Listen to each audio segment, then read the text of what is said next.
Hey everybody, I'm Reis O'Brien. I'm a design manager here at Funko and one of the main action figure dudes. Hi, I'm Isabel Anderson. I'm an articulation specialist. Okay, you gotta start that over. And 3D good sculptor. Yeah, good sculptor in her own right. Yeah. Give yourself some credit. So what we're looking at here today is our new line of Mortal Kombat X action figures from Funko in our new Savage World line, which is a brainchild of a bunch of us guys and gals up in the art department. Yep, labor love.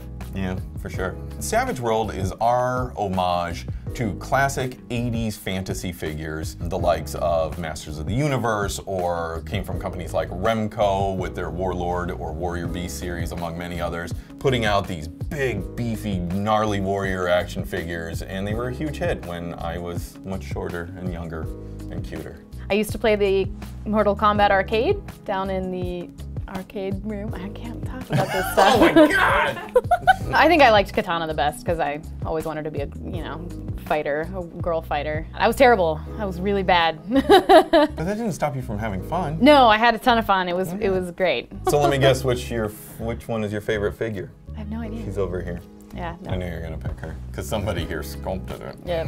For the female figure, we hadn't done one of those for the Savage World line yet, so we had to make the base mesh, and we worked pretty hard on trying to get something that looked, similar to the originals, sort of an homage to that Tila. And this line actually started out with the Zorn figure that we put out last year, and that was our first chance to do an action figure for it. We immediately were like, oh, let's do this. And so we came up with a really nice base mesh, like just this really good buck of a kind of warrior figure, and so that has translated into these figures, even though we've put clothing and armor and other details on top of them. The one thing we didn't have, however, was we didn't have the female buck, so we had to just make her from scratch. Yep. And it was fun. She's turned out pretty killer. And we did a lot of looking at vintage female figures like She-Ra, and believe it or not, there was a figure called Golden Girl. Not the B. Arthur television show. It was Wild Child. We looked at a lot of the female fantasy 80s figures as well to just get the right proportions and everything, and did a killer job. Yeah, we wanted her to look strong, but also pretty sexy. Yeah, a little sexy. In a good way. In a powerful way. Yeah, there you go. Are we gonna open some of these? Let's do it. Okay, all Scorpion versus... The packaging, just to talk about that really quickly, is again a throwback to the kind of style that these were traditionally packaged in. It's a longer card. It gives a lot of room for graphics and everything. You have kind of this figure-shaped blister that they came in. This is also a throwback to the 80s fantasy figures. So we wanted to make sure we kind of captured a lot of that kind of just maybe more subconscious look and feel. And it really just kind of hopefully hammers home the nostalgia. Let's open these up and make them fight. All right. These figures work really well. They feel legit, they're solid, their joints are just killer. Also, lots of big, gnarly weapons, which is really important. What do you got? Two little swords? Yeah, I do. Look what I got. I got an ice hammer. Do you have an ice hammer? No, I do not. Maybe I should open this guy and... Well, it's got two arms and doesn't have an ice hammer. Hit you with lightning instead. I should open this one and hit you with lightning. That's rude. I'm just gonna beat your guy up. You are weaponless. Get over here! Wait, was that him who said that? So to talk about the articulation just a little bit, it's pretty simple. It was simple back in the day, and we wanted to kind of keep that pretty simple. You have 6 points of articulation, as a matter of fact. Neck, woohoo! Each shoulder on a hinge, or a swivel, as we sometimes say. Waist. We did not do the classic spring waist. That can be problematic, so we wanted to keep it kind of simple. And then, of course, each hip.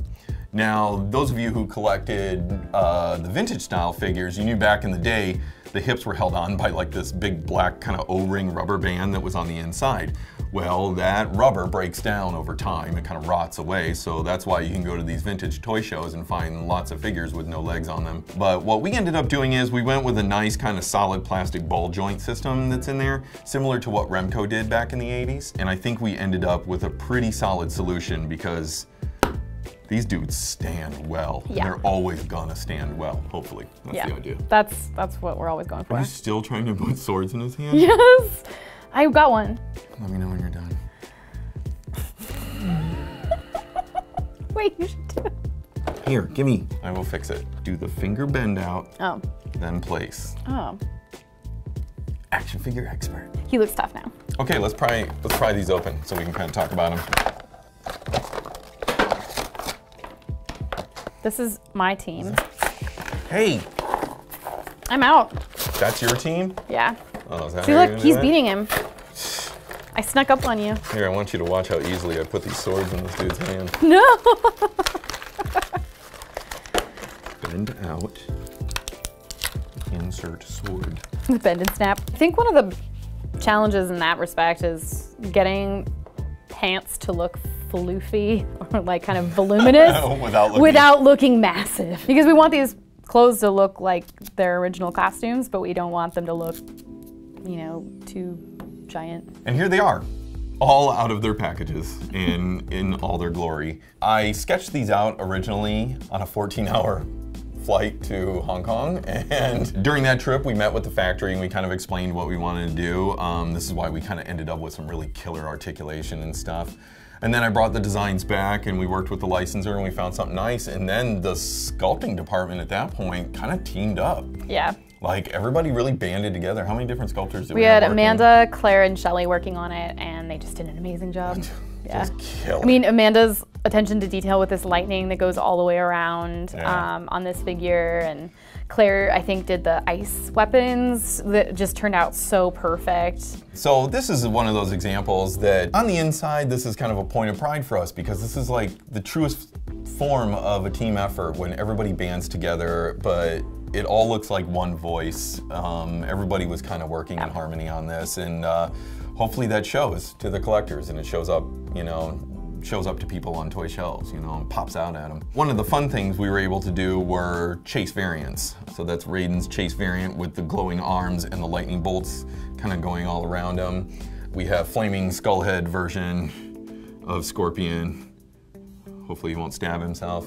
And then we have the ice clone version of Sub-Zero. Yeah. I love this. I think this is so beautiful. It's so awesome. I'm kind of a sucker for see-through action figures, and this was just, oh. Yeah, that one's really cool. Absolutely gorgeous. So these are the new Mortal Kombat X action figures from the Savage World line from Funko. Look for lots more Savage World stuff coming, hopefully. That's the plan anyway. So this is the beginning of big things. Thanks for watching. Yeah, and enjoy these figures. They're amazing. Take care, everybody. Bye. Cameron, there's stuff to clean up here, bud. Thanks, man. Yeah, can you get this? It's kind of messy.